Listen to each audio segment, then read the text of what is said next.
और इस वक्त की बड़ी खबर आपको दे दें, मुख्यमंत्री की रेस में प्रवेश वर्मा, मनजिंदर सिंह सिरसा, कई और नाम हैं जो काफी ज्यादा तेजी से आगे बढ़ रहे हैं। बीजेपी की जीत के बाद सीएम को लेकर हलचल तेज हो चला है। रेस में प्रवेश वर्मा भी आगे हैं, मनजिंदर सिंह सिरसा, मोहन बिष्ट भी आगे चल रहे हैं, विजेंद्र गुप्ता भी आगे चल रहे हैं। लेकिन कई बार ऐसा होता है कि टीवी चैनलों पर जितने भी नाम चलते हैं मुख्यमंत्री वो नहीं बन पाते हैं। तो अभी फोन ना आने लगे हमारे संवाददाताओं के पास कि नहीं हम रेस में नहीं है।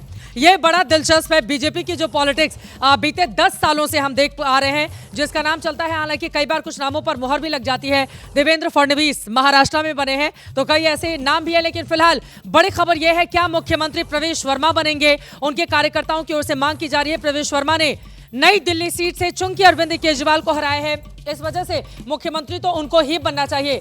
मनजिंदर सिंह सिरसा, आपको बताते चले कि जो पंजाबी बहुल सीट थी वहां से चुनावी मैदान में और आगे यकीनन पंजाब आज तक अकेले कभी नहीं जीत पाई भारतीय जनता पार्टी। तो क्या सिरसा के चेहरे पर दांव यहां पर लगाया जाएगा? क्योंकि बड़ी तादाद में जो पंजाबी वोटर हैं वो दिल्ली के अलग अलग हिस्सों में रहते हैं। और यहाँ पर दो और नाम, एक बिष्ट साहब का चल रहा है जो कि उत्तराखंडी हैं, क्या उनको आगे किया जाएगा भारतीय जनता पार्टी की ओर से? या फिर विजेंद्र गुप्ता जो काफी सीनियर नेता हैं, और अरविंद केजरीवाल की जब लहर चल रही थी तब भी विजेंद्र गुप्ता लगातार अपनी सीट से चुनावी जीत दर्ज कर रहे थे।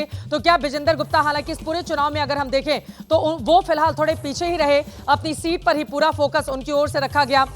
लेकिन फिलहाल बड़ी खबर, दिल्ली में सीएम को लेकर दावेदारी तेज हो चली है। कि क्विक रिएक्शन जल्दी से, मुझे लगता है दिबांग ये बताइए किसको बना सकती है मुख्यमंत्री? अब फिर आप कहेंगे ये सवाल मुझसे क्यों पूछ रही है, लेकिन थोड़ा सा मैं चाहूंगी दर्शकों के लिए रोचक हो जाएगा। रोचक अगर आपको जानना है तो मैं आपको बधाई देता हूँ। रोचक बात अगर आप चाह रहे हैं कि आपने रेखाओं का खेल है मुकद्दर, रेखाओं से मात खा रहे हो, ये जिन्होंने लिखा उन्हीं का वो लाइन जो आपने सुनाई, कैफी आज़मी साहब ने लिखा, बहुत अच्छे शायरों में है।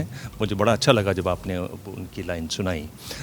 तो ये रोचक बात है। ठीक है। दूसरी, अगर आपको रोचक ही बात चाहिए तो जब आपको याद है चुनाव डिक्लेयर हुए थे तो मैंने कहा था कि बहुत रोचक बात ये है कि हरियाणा में भी 5 तारीख को चुनाव हुआ था और 8 तारीख को वोट गिने गए थे, और दिल्ली में भी वही हो रहा है। तो वो भी तब हमने ये एक रोचक बात है। मतलब अब तो बीजेपी यही कहेगी ना कि हमेशा वोटिंग 5 तारीख को हो और काउंटिंग 8 तारीख को हो, तो अब इस पर भी विपक्ष निशाना साधेगा, नहीं ऐसा नहीं होने देना चाहिए। पर मुझे लगता है कि एक जो गंभीर बात है वो ये है कि अगर ये गृह मंत्री जी से मिल रहे हैं तो ये बहुत महत्वपूर्ण मुलाकात है, क्योंकि गृह मंत्री जी से इस तरीके से लोग मिलते नहीं हैं और वो बड़े बिजी रहते हैं, बड़ा ध्यान रखते हैं कौन मिलने आ रहे हैं। तो एक बहुत बड़ा जो उत्साह है उनके चाहने वालों में वो इस मीटिंग को लेकर हो सकता है। लेकिन मुझे लगता है कि बीजेपी में इस तरह के उत्साह से बचना चाहिए।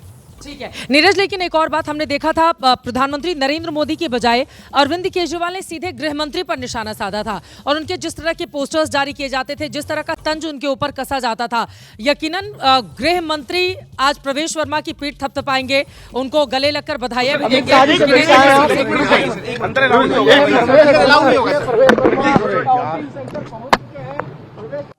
प्रवेश वर्मा कुछ बोल नहीं रहे हैं। बिल्कुल, क्योंकि गृह मंत्री से मिलकर जा रहे हैं तो ये बिल्कुल साफ है। देखिए बीजेपी में ये क्लियर है। गृह मंत्री ने थोड़ी ना कहा होगा बाहर जाके चुप्पी साधे रहे, वो ये नहीं कहा होगा कि आप नहीं बोलेंगे, लेकिन उनको पता है कि मैसेजिंग किस तरह की जानी चाहिए। जो एक सब्र का फल मिला ही है उनको पहले इलेक्शन में लड़ा नहीं था लोकसभा में, तो उन्होंने सोची समझी रणनीति के तहत जो था प्रवेश वर्मा को यहाँ खड़ा किया गया। उनके फादर इतने बड़े सीएम रह चुके, इतने पॉपुलर रह चुके थे, हालांकि मुद्दों के कारण वो उनको हटाया गया था। लेकिन ये बीजेपी में बहुत क्लियर है कि कौन बनेगा। अगर जीतेंगे तो ये बनेगा सीएम, अगर ये हार गया तो ये बनेगा, ये पक्का है, पहले से ही तय हो चुका।